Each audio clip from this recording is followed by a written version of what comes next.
Okay, first of all, here we are going to begin our first chapter, ठीक है? That what is pedagogy? ये pedagogy जो है ना, इसको हम क्यों पढ़ते हैं, इसका मकसद क्या है, and what is the ultimate target to study it, and what are its core functionalities, ठीक है?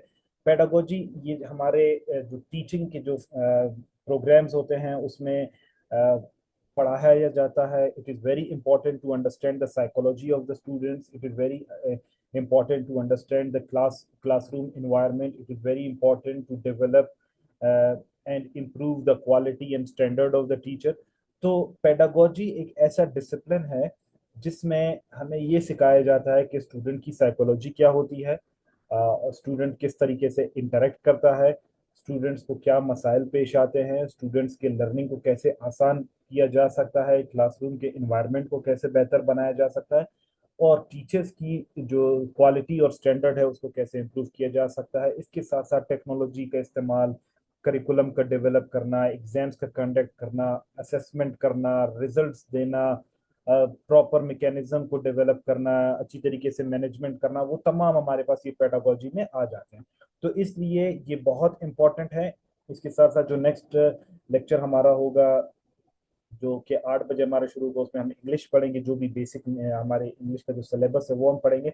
तो पेडागोजी हेडमास्टर और हेडमिस्ट्रेस या सब्जेक्ट स्पेशलिस्ट या असिस्टेंट डायरेक्टर, इनके लिए हम स्टार्ट कर रहे हैं. ठीक है. सेकेंडली, इसमें सबसे इंपॉर्टेंट चीज ये है कि ये पोस्ट पर आप बहुत अच्छी तरीके से मेहनत करें. इसके एग्जाम जो है ना, they are more likely to be conducted in the middle of the August. तो अगस्त के मिडल में है हमारे पास, तकरीबन 1 महीना 1.5 महीने का वक्त है. तो 1 महीने हमारे ये लेक्चर होंगे. But I suggest you all कि you should be in continuous practice, क्योंकि जब आप कंटिन्यूस प्रैक्टिस में रहेंगे everything will be very much easy. ठीक है. तो आप इसको प्रैक्टिस करते रहे. खसूसी तौर पर आप इंग्लिश को ज्यादा अच्छी तरीके से प्रैक्टिस करें, क्योंकि 70% आपका इंग्लिश है और 30% आपका पेडागोजी है. तो पेडागोजी में हमारे पास 7 से 8 चैप्टर्स हैं, और हम कोशिश करेंगे कि हर चैप्टर को 2 से 3 लेक्चर्स के अंदर वाइंड अप करें, और उसकी हम कंटिन्यूस इवेल्युएशन भी करें, ताकि हमारे पास उसकी इन डेप्थ अंडरस्टैंडिंग हो सके. तो अभी हम सबसे पहले चलते हैं, हम इसमें देखते हैं कि हमारे पास सिलेबस क्या है, जो पेडागोजी के पार्ट्स है उसमें क्या क्या चीजें हमारे पास अवेलेबल है, और उनको हम किस तरीके से पढ़ेंगे. ठीक है. सो सिलेबस फॉर पेडागोजी. पेडागोजी इस जो हमारे पास आया है उसमें हमारे पास 8 चैप्टर्स हैं, और these things are very much basics. ये चीजें बहुत इंपॉर्टेंट है, और ये इंपॉर्टेंट होने के साथ साथ इनका समझना बहुत इंपॉर्टेंट है, क्योंकि इसमें टेक्निकल चीजें बहुत है. ठीक है. एक तो जनरल चीजें हैं, जनरल चीजें बहुत आसान है, लेकिन उसके साथ जो टेक्निकल चीजें हैं, जो थियोरिटिकल पैराडाइम्स हैं, और जो मुख्तलिफ जो करिकुलम डेवलपमेंट के या जो ऑर्गेनाइजेशन मैनेजमेंट के जो तरीके हैं, या असेसमेंट के जो तरीके हैं, those are very much important. ठीक है. So these things are very much important, and these all things we can understand only by studying the pedagogy in detail. तो उसमें हमारे पास जो सिलेबस है उसमें सबसे पहले हमारे पास है कि जनरल मेथड्स ऑफ टीचिंग के मेथडोलॉजीज क्या क्या होते हैं. ठीक है. उसके साथ साथ हमारे पास जो सेकंड है कि स्कूल ऑर्गेनाइजेशन एंड मैनेजमेंट, के स्कूल की ऑर्गेनाइजेशन कैसी होती है, उसकी मैनेजमेंट कैसे होती है, उसमें कौन कौन से जो प्रिंसिपल्स है उनका हमने ख्याल रखना होता है, किन किन चीज़ों को हमने यूटिलाइज करना होता है, स्कूल्स को हम कैसे इंप्रूव कर सकते हैं, स्कूल्स के मैकेनिज्म को, स्कूल्स की परफॉर्मेंस को हम कैसे इंप्रूव कर सकते हैं, कौन कौन से इसमें थियोरेटिकल पर्सपेक्टिव है, हमारे पास करिकुलम डेवलपमेंट के कौन कौन से हमारे पास सिस्टम्स है जिसको हम यूज करके. Yes, that would be at 8 o'clock, यूनस. पहला हमारा जो है ना पेडागोजी का फर्स्ट सेशन होगा, और दूसरा सेशन हमारा इंग्लिश का होगा. ठीक है. And then citizenship and community engagement would be our 4th chapter. In the same way, education planning and policies would be the 5th chapter. Innovative assessment and evaluation would be the 6th chapter. Analyzing and solving problems to develop solutions. And then technology in education and global best practices in teaching and learning. यहाँ पर सिर्फ आपको Pakistani method या Asian method नहीं पढ़ाया जाएगा, बल्कि इसके साथ साथ आपके जो तमाम यूरोपियन या जो अमेरिकन जो सिस्टम्स हैं उनके जो यूजेजेस हैं, या किस तरीके से वो कौन से टेक्निक्स को इस्तेमाल करते हैं, किस तरीके से वो रिफाइन करते हैं, स्टूडेंट टीचर रिलेशनशिप को कैसे इंप्रूव करते हैं, किस तरह एग्जामिनेशन के सिस्टम को इंप्रूव करते हैं. So that all would be the part of our course. And emphasis on critical thinking, के इंसान not only of teacher but also of the students, कि किस तरीके से उनमें क्रिटिकल थिंकिंग डेवलप की जा सकती है, किस तरीके से उनको इस चीज पर मोटिवेट किया जा सकता है कि वो आउट ऑफ द बॉक्स सोचें और इनोवेटिव अप्रोचेस डेवलप कर सकें। एंड वन थिंग मोर, कि ये जो आपकी जो पोजीशन है, ये जो हेडमास्टर की पोजीशन है, there is a case going on, and most probably ये हो सकता है कि ये गोल्डन अपॉर्चुनिटी है और आप इन सबको अवेल करें। मोस्ट प्रोबेबली कि ये पोस्ट 18 ग्रेड पर अपग्रेड हो जाए और आपकी डायरेक्ट अपॉइंटमेंट भी 18 ग्रेड पर हो। So hopefully whatever happens, we shall hope for the best. So I hope you may not have any question regarding the syllabus. If you have any question, you may please ask me right now. If not, then directly we shall be moving towards our first chapter, general methods of teaching. Clear to you all?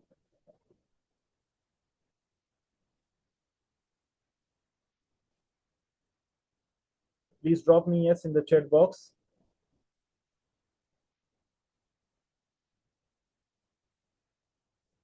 Okay. First of all हम pedagogy को समझेंगे कि what is pedagogy, ठीक है। कहीं पर इसको pedagogy कहा जाता है, कहीं पर इसको पीडागोजी कहा जाता है।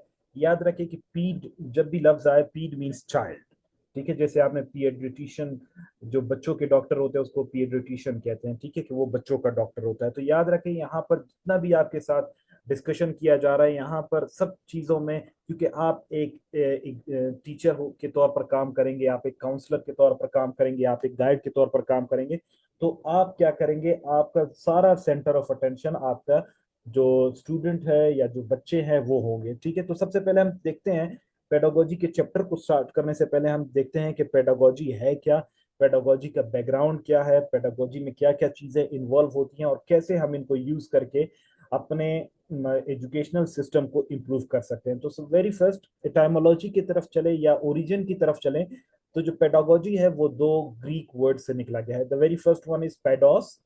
पेडोस बेसिकली मींस चाइल्ड, जिसको जो कि बाद में थोड़ा सा डिस्टॉर्ट होके पेडागोजी बन गया हमारे पास, लेकिन ग्रीक में ये पेडोस लफ्ज यूज किया जाता था, जिसका मतलब है चाइल्ड, जिसका मतलब है स्टूडेंट, जिसका मतलब है लर्नर, ठीक है।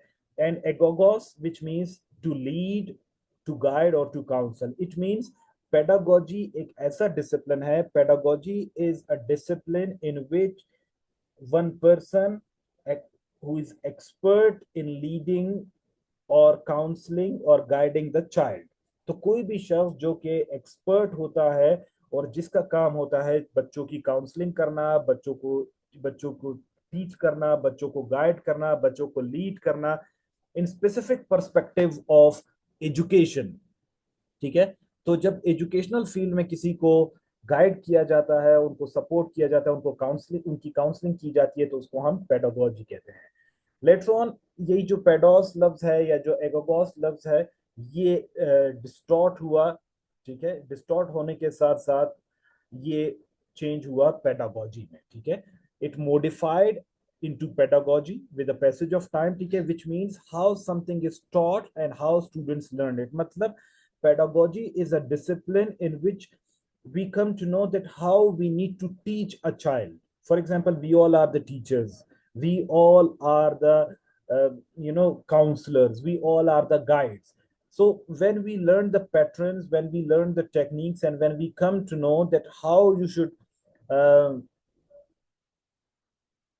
educate the children, how should we guide them, how should we modify them, how should we teach them, तो ये जो हमारा जो टीचिंग का जो मेथोडोलॉजी है, इसे हम क्या कहते हैं, इसे हम पेडागोजी कहते हैं।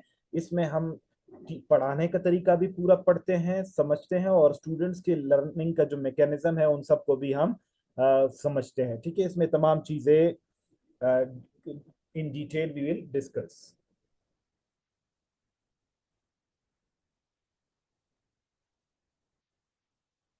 ओके, बिसाइड्स दीज क्या है, there are diverse opinions regarding pedagogy, ठीक है। पेडागोजी याद रखिए कि pedagogy is not only an art but it is also a science, ठीक है। तो हम कह सकते हैं कि pedagogy is the art and the science.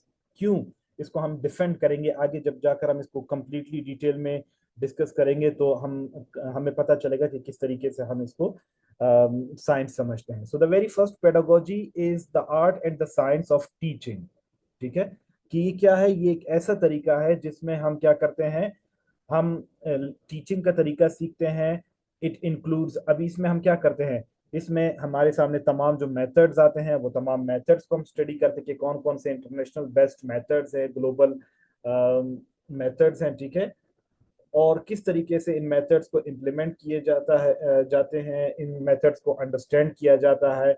और इसके साथ साथ हमारे पास जो मैकेनिज्म्स आएंगे कि उसमें मेथड्स को कैसे अंडरस्टैंड किया जाता है, इन मेथड्स को कैसे समझा जाता है, इन मेथड्स को कैसे डेवलप किया जाता है। फिर इसके साथ साथ इनके साथ जो स्ट्रेटजीज आती हैं कि कौन से स्ट्रेटजीज को किस तरीके से यूटिलाइज किया जाता है। For example, sometimes you have got very, conflicting situation where the students are not cooperating, where students are unable to learn, where students are reluctant to learn. So which kind of strategies and which kind of tactics you will be using to persuade them to learn. Sometimes persuasion is done, sometimes compelling is done. So these all things are very much important, ठीक है, कि ये tactics कौन कौन से use किए जाते हैं, कौन से strategies. And there are diverse approaches as well, ठीक है, कि कौन कौन से अप्रोचेस को यूज किया जाता है, कौन कौन से अप्रोचेस को डेवलप करके हम स्टूडेंट्स की लर्निंग को मोर एफिशिएंट बना सकते हैं, इसका जो हमारे पास जो आउटकम होता है उसको हम मैक्सिमाइज कर सकते हैं, ठीक है। And these all methods and strategies and tactics and approaches are devised by the educators, by all of us, ठीक है। इनका मकसद क्या होता है, इनका मकसद ये होता है कि to help students learn efficiently. Remember one thing, pedagogy is all about learning mechanism, कि इसमें हम किस तरीके से अपने स्टूडेंट्स को इफेक्टिवली लर्नर बना सकते हैं, किस तरीके से हम उनको इम्प्रूव करवा सकते हैं, किस तरीके से हम उनको एक ऐसा लर्नर बना सकते हैं जो कि not only learning the basic curriculum but also taking out the critical thinking approaches in his mindset, but also renovating or taking out the resilience in himself, taking out his potential, so that he may be a contributing member of the society. Students के लिए ये नहीं है कभी भी कि वो सिर्फ आपको जो ना, आपने उसको एक रॉटन सिस्टम में आपने उसको इंट्रोड्यूस कर लिया है।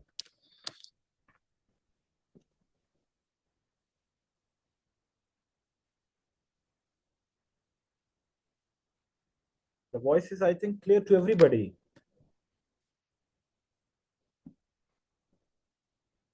सो the rotten system we need to change, ठीक है। हम क्या करते हैं, हमारी जो पेडागोजी होती है वो पेडागोजी हमें यही दिखाती है कि किस तरीके से हमने इन मैकेनिज्म्स को समझना है और किस तरीके से हमने इसको यूज करना है, ठीक है।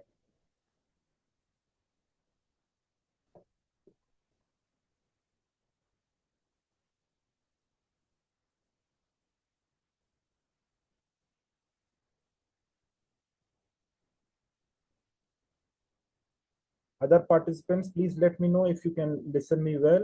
Mateen Basit, is my voice audible? Khairullah Jan, Usman, Nazia Aslam, Shah Hussain, Shamim Akhtar.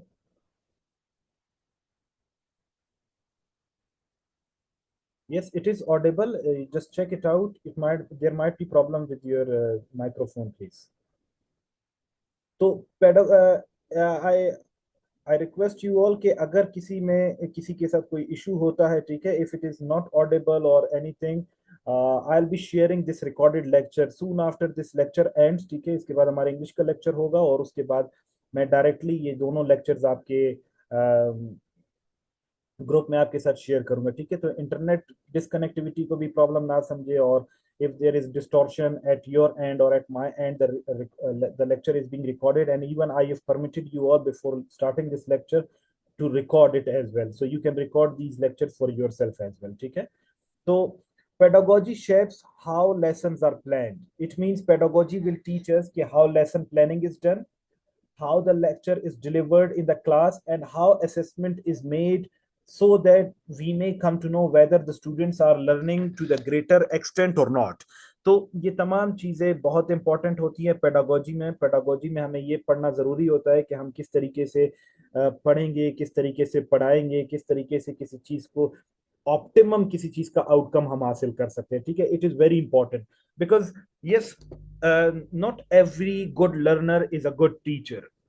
तो टीचिंग के लिए ये बहुत इंपॉर्टेंट होता है कि आपको टीचिंग मेथोडोलॉजीज का पता हो, टीचिंग टैक्टिक्स का पता हो, टीचिंग अप्रोचेस का पता हो, एवेल्युएशन के मेथड्स का पता हो, लेसन्स को आप इस तरीके से एनालाइज करें, इस तरीके से प्लान करें, इस तरीके से डिलीवर करें कि स्टूडेंट का इंटरेस्ट और क्यूरियोसिटी भी उसमें डेवलप हो, ताकि वो स्टूडेंट्स डायरेक्टली या indirectly, remember one thing, there are multiple dimensions of learning. One is conscious learning that we are doing right now, कि हम कॉन्शियसली लर्न कर रहे हैं। मैक्सिमम जो हमारी जो लर्निंग होती है that is done unconsciously, that we acquire, ठीक है। तो जब हम एक्वायर करते हैं किसी चीज को, जब हम अनकॉन्शियस चीजों को सीखते हैं, जब हम उनको प्रैक्टिकल लाइफ में लेकर आते हैं, so it has got long lasting impact in our life. So therefore learning is not only the mechanism of conscious learning, but also it is the sum of conscious, unconscious and subconscious learning. These all mechanisms, these all tactics are used. For example, sometimes there are the teachers, there are the students who are reluctant to learn, okay, those who are those who find the traditional way of teaching is they find it very much rotten, they find it very much boring, so they try to associate it with technical learning, learning through games, जिसको हम gamification कहते हैं, use watching videos like audio visual ads are there, ठीक है। आप उनको digital world में आप उनको लेकर जाते हैं और डिजिटली आप उनको सिखाते हैं। So these all things are the part of pedagogy and these all things we should be learning in this class इंशाल्लाह। Basically pedagogy, remember one thing, this whole process, here four things are involved। Pedagogy में basically जो crux है, जो पूरा pedagogy circulate करता है, that circulates around four things. The very first one is instructor, ठीक है। रिमेंबर, इंस्ट्रक्टर, आप, मैं और आप जो है ना, we all work as instructor, we all are very much concerned about learning, कि हमारा रोल किस तरह होना चाहिए, टीचर को किस तरीके का होना चाहिए, उसका लाइफस्टाइल किस तरह होना चाहिए, उसकी पर्सनैलिटी किस तरह होनी चाहिए, उसका उसका इंटेलेक्ट या कॉग्निशन किस किस्म का होना चाहिए, उसको क्या चीजें आनी चाहिए, क्या चीजें नहीं आनी चाहिए, किस तरीके से उसको बात को कन्वे करना चाहिए, उसकी कम्युनिकेशन की मेथोडोलॉजी क्या होनी चाहिए, उसका लर्निंग मैकेनिज्म क्या होना चाहिए, उसकी एडवांसमेंट किस तरह होनी चाहिए, उसकी कंपेटेबिलिटी कैसे होनी चाहिए। ये तमाम चीजें हम इंस्ट्रक्टर यानी टीचर के रोल की तरफ जब हम जाएंगे, तब हम टीचर्स के स्किल्स में और उसके आने वाले लेक्चर्स में हम इसको पढ़ेंगे। इसी तरीके से हम ये भी देखेंगे कि किस तरीके से टीचर को अपने स्किल्स पर काम करना चाहिए, किस तरीके से वो अपने आप को स्किलफुल बनाए, किस तरीके से कौन कौन सी ट्रेनिंग्स वो हासिल करे, कौन कौन से कंटेंट को वो पढ़े, किस तरीके से वो अपने आप को अपडेटेड रखे, किस तरीके से वो मॉडर्न ट्रेंड्स और मॉडर्न टेक्निक्स को अपने लाइफ में इनकॉर्पोरेट करे, अपने लेक्चर्स में इनकॉर्पोरेट करे, किस तरीके से he should be a good manager, कि किस तरीके से वो मैनेजिंग की एक्टिविटी को कैरी आउट करे, किस तरीके से वो क्लासरूम को मैनेज करे, किस तरीके से वो स्टूडेंट्स की कंटिन्यूस एवेलुएशन करे, किस तरीके से वो उनको क्लासरूम में बिठाए, किस तरीके से उनकी कंफ्लिक्ट की रेजोल्यूशन करे, किस तरीके से उनके लर्निंग आउटकम्स को एनालाइज करे। तो ये तमाम चीजें इंस्ट्रक्टर के पार्ट में आती है। तो इंस्ट्रक्टर पर भी जो पेडागोजी होता है उसमें इंस्ट्रक्टर पर भी फोकस किया जाता है, लेकिन above all remember one thing, the entire the whole orbit surrounds the student, ठीक है। It orbits around the student, कि किस तरीके से स्टूडेंट के लर्निंग मैकेनिज्म को ज्यादा इंप्रूव किया जा सकता है, किस तरीके से स्टूडेंट को इस चीज पर कंपेल किया जाए या परसुएट किया जाए कि वो सीखे। Because students are usually in that particular age of life where they love making noises, they love making excuse me,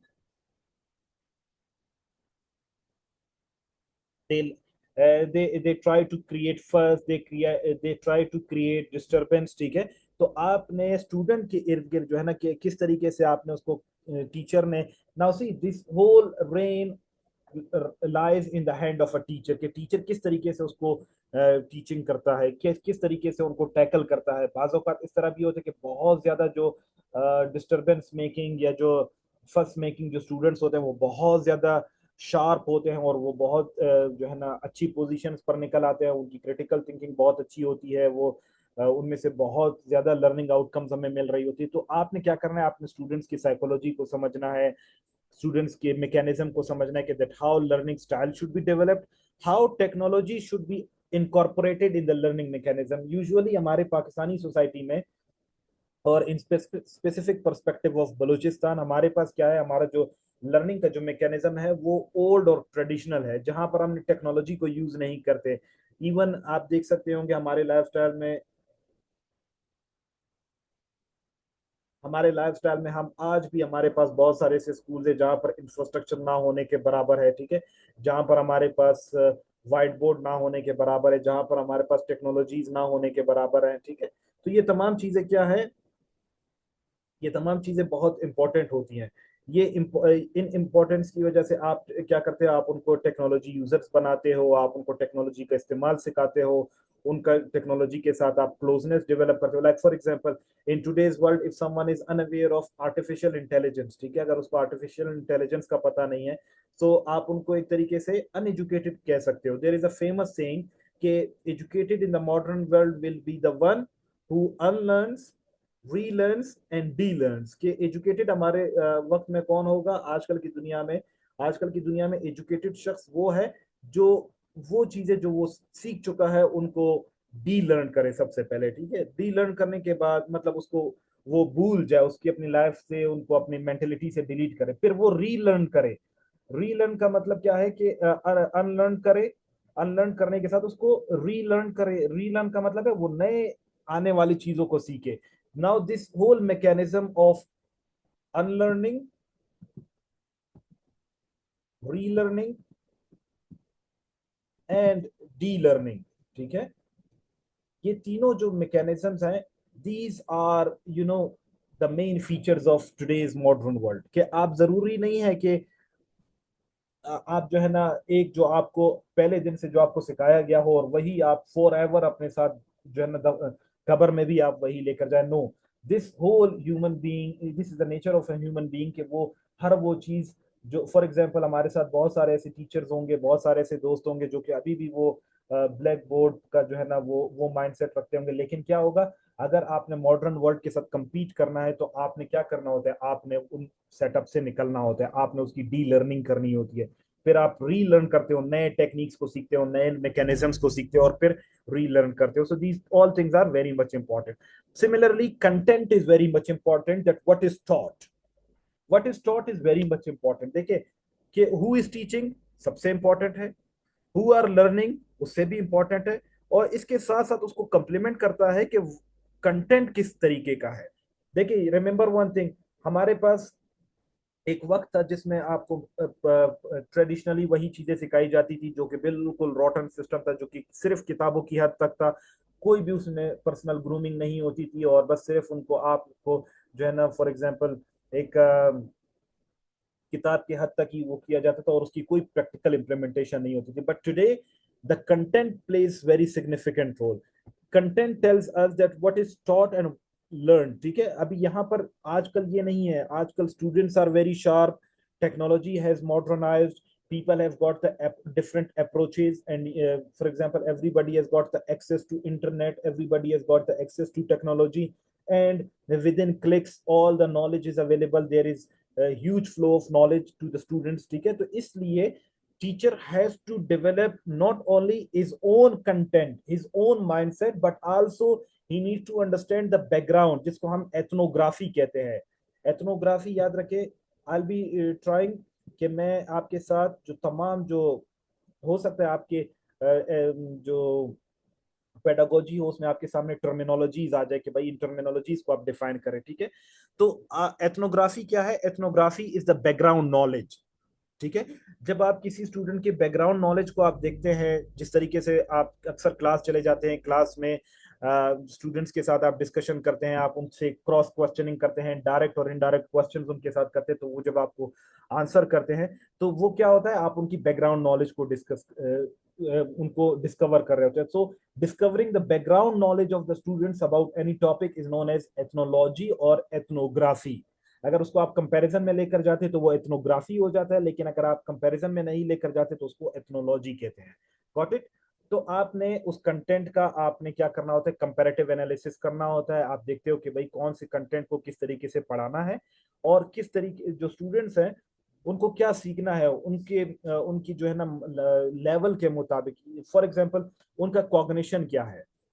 for instance एक टीचर है, वो एक एमफिल स्कॉलर होता है, वो पीएचडी डॉक्टर होता है। अभी वो शख्स जाकर फिफ्थ क्लास में, सिक्स क्लास में, या मिडिल स्टैंडर्ड में, या जो है ना फॉर एग्जांपल स्कूल लेवल पर या कॉलेज लेवल पर जब वो पढ़ाता है, तो उसको हर जगह पर अपना जो नॉलेज है ना, वो कभी भी ये नहीं कर सकता कि स्टूडेंट को एकदम अपने माइंडसेट के मुताबिक उनको डेवलप करे। No, it is impossible. ठीक है। तो वो क्या करता है, वो अपने लेवल को, वो अपनी कॉग्निशन को थोड़ा सा डाउनग्रेड करता है, and he brings the balance. He creates a compatibility.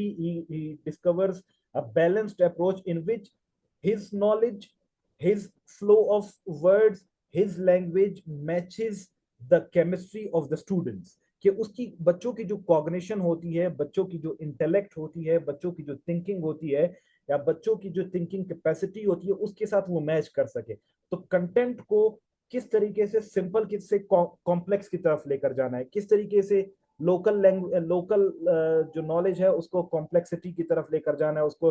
For example local है, लोकल के बाद उसको रीजनल, रीजनल से नेशनल, नेशनल से इंटरनेशनल, और इंटरनेशनल से वर्ल्डली। आप क्या करते हो, आप स्टेप बाय स्टेप जाते हो। When you follow these processes, automatically students क्या करते हैं, उन चीजों को अच्छी तरीके से समझना शुरू कर देते हैं। इसी तरीके से फिर हमारे पास टेक्नोलॉजी आ जाता है कि जो फोर्थ फैक्टर है, फोर्थ एलिमेंट है, वो टेक्नोलॉजी है, कि किस तरीके से टेक्नोलॉजी का यूज किया। इसको हमारे पास दो किस्म की टेक्नोलॉजी हमारे पास मौजूद है। एक हमारे पास इंट्रिंसिक है और दूसरा एक्सट्रिंसिक है। ठीक है। इसमें हमारे पास क्या होते हैं, वो आगे जाकर हम कंप्लीट डिटेल में पढ़ेंगे। कि फॉर एग्जांपल कुछ स्कूलों में व्हाइट बोर्ड है, कुछ स्कूलों में हमारे पास गूगल क्लासरूम्स अवेलेबल होते हैं, कहीं पर हमारे पास इलेक्ट्रॉनिक बोर्ड्स मौजूद होते हैं, कहीं पर हमारे पास कंप्यूटर्स मौजूद होते हैं, कहीं पर हमारे पास ऑडियो विजुअल एड्स होते हैं। ठीक है। कहीं पर हमारे पास फॉर एग्जांपल राइट नाउ हम जो लर्निंग के लिए इस्तेमाल कर रहे हैं, हम फॉर एग्जांपल हम मॉडर्न टेक्नोलॉजीज का यूज कर रहे हैं। कि मैं यहाँ पर क्लास, आप टेक्नोलॉजी देख सकते हैं कि किस तरीके से आपने कोविड 19 के दौरान, और कोविड 19 के दौरान जो टेक्नोलॉजी का इस्तेमाल हुआ है, आपने जरूर इसको तैयार करना है। हम इंशाल्लाह इसको डिस्कस भी करेंगे क्लास में। इट इज मोर लाइकली कि हो सकता है कि आपका इवन जो ऐसे आएगा आपके इंग्लिश में, वो भी इसी उसमें आ सकता है कि किस तरीके से आप टेक्नोलॉजी को इनकॉर्पोरेट करते हो अपने लर्निंग मैकेनिज्म में। ठीक है।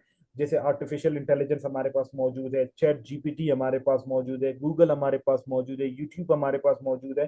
तो उन्होंने टीचर की जो वर्थ है उसको कम कर दिया है, उसकी जो रिस्पेक्ट है उसको बहुत ज्यादा कम कर दिया, उसको सबुताज कर दिया, उसको रिस्ट्रिक्ट कर दिया। तो आप इसको कैसे देखते हो? इस पर हम डिस्कशन भी करेंगे, इस पर हम क्रिटिकल एनालिसिस पर वो करेंगे। और मैं आपके साथ नोट्स शेयरिंग भी एवरी नाउ एंड देन करता रहूंगा, ताकि आपकी क्रिटिकल एनालिसिस भी उस पॉइंट पर डेवलप होती रहे कि कौन कौन से हम टेक्नोलॉजी को यूज कर सकते हैं क्लासेस में।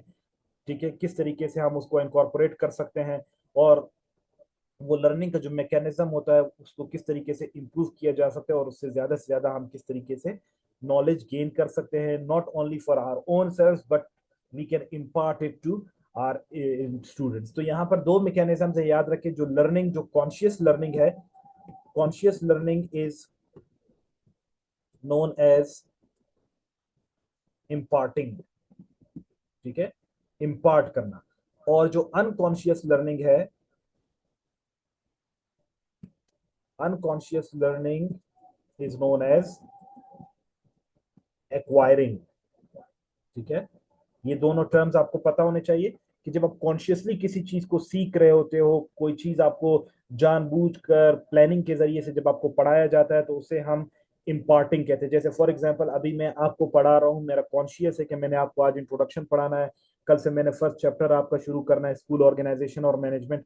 तो ये आपका क्या है, ये आपका इम्पार्टिंग है। लेकिन आप लैंग्वेजेस सीखते हो, आप स्किल्स सीखते हो, आप किसी से कोई जुबान सीखते हो, आप किसी से कोई आइडियोलॉजी सीखते हो, आप कोई ड्राइविंग सीखते हो, आप कोई फॉर एग्जांपल सिंगिंग सीखते हो, जो कि अनकॉन्शियसली आपके माइंड में डेवलप होता है, that is known as acquiring. तो ये दोनों टर्म्स आपको पता होने चाहिए। So here this was the introduction. इंशाल्लाह कल से हम इस चैप्टर को कंप्लीट डिटेल में डिस्कस करेंगे कि जनरल मेथड्स ऑफ टीचिंग क्या है, टीचर क्या होता है, टीचिंग क्या होती है। ठीक है। फिर इस टीचिंग को हम डिटेल में क्वालिटीज ऑफ गुड टीचर्स की तरफ हम जाएंगे कि टीचर्स की क्वालिटी क्या होनी चाहिए। आपके पास इस तरीके से इसके तरीके का ऐसे भी आ सकता है। फिर हमारे पास इंट्रोडक्शन ऑफ टीचिंग आ जाता है कि टीचिंग क्या है, टीचिंग में कौन से टूल्स को इस्तेमाल किया जाता है, किस तरीके से इस्तेमाल किया जाता है। फिर इसमें जो मैकेनिज्म्स में हमारे पास लेसन प्लानिंग होता है, लेसन प्लानिंग होती किस तरह है, उसके अंदर उसके की फीचर्स क्या है, उसकी इंपॉर्टेंट फीचर्स क्या है जिसको हमने सामने रखना होगा, ठीक है, कि हम इसको यूज कर सकें। फिर स्टूडेंट्स को हम किस तरीके से मोटिवेट कर सकते हैं लर्निंग की तरफ, ठीक है, उनकी मोटिवेशन को किस तरीके से बढ़ाया जा सकता है, उसमें किस तरीके से हम इंट्रिंसिक और एक्सट्रिंसिक मेथड्स को हम यूज कर सकते हैं कि वो ज्यादा मोटिवेटेड हो लर्निंग की तरफ, उसमें कौन कौन से हमारे पास चीजें आएंगी, ठीक है। और फिर उसके साथ साथ हमारे पास जो मेथड्स हैं, जो इंक्वायरी मेथड है या एक्टिविटी मेथड है या डिस्कशन मेथड है, इनका हम कंपैरेटिव एनालिसिस करेंगे कि किस मेथड में हम कौन सी चीजें पढ़ाते हैं, किस तरीके से पढ़ाते हैं, किन किन सिनेरियोज में किसका हमारे पास आउटकम या रिजल्ट ज्यादा होता है।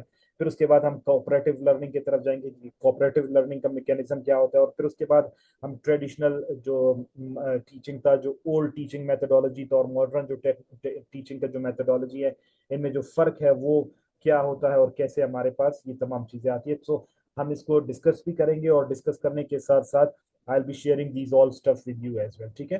तो over to you all, you have got 1 minute remaining. If you have any question, you may please ask your question in the chat box, please. Over to you all.